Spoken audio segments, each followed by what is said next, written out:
जी नाज़रीन, खानपुर न्यूज़ इंकशाफन सां भरियल रिपोर्ट पेश करे रही है अवां जे लाइ। खानपुर तालुके में हाईवे डिपार्टमेंट जे 2018 साल जे टेंडर में ॾिनल इश्तिहारनि में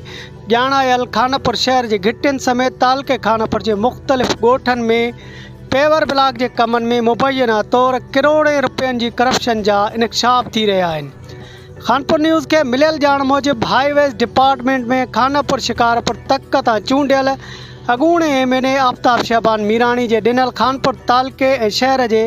मुख़्तलिफ़ घिटियुनि जी स्कीमनि तहत पेवर ब्लॉक जा टेंडर कराया विया हुआ, जंहिंजा ठीका ॾियण जे लाइ अख़बार में इश्तिहार पिणु ॾिना विया हुआ।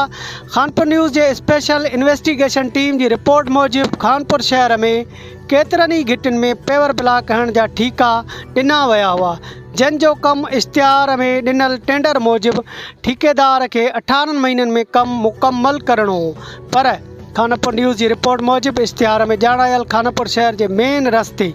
अल्लाह बख्श सेठार जी ओताक खां उस्ताद मजीद Mirani house via Lukman Mirani house Mirani घिटी, जेका मुकमल तौर ते गुम कई वई आहे, जिते 4 सालनि में हिकु सिर बि पेवर ब्लॉक जी न लॻी सघी आहे।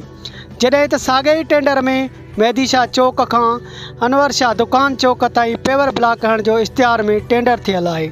जेको पिणु पेवर ब्लॉक मेहदी शाह चौक खां सिर्फ़ु अधु घिटीअ ताईं लॻाए कमु अणपूरो छॾियल आहे, जेका घिटी हिन वक़्त ताईं तबाह हाल नज़र अचे पई। खानपुर न्यूज़ जे इंकशाफनि बैदि हिकु तरफ़ लाॻापियल ठेकेदारनि में थरथलो मतल आहे त ॿिए तरफ़ खानपुर शहर में पेवर ब्लॉक जे कमनि में करोड़े रुपयनि जे करप्शन ख़िलाफ़ खानपुर वासियुनि में कावड़ जी लहर पखिड़ियल आहे। रिपोर्ट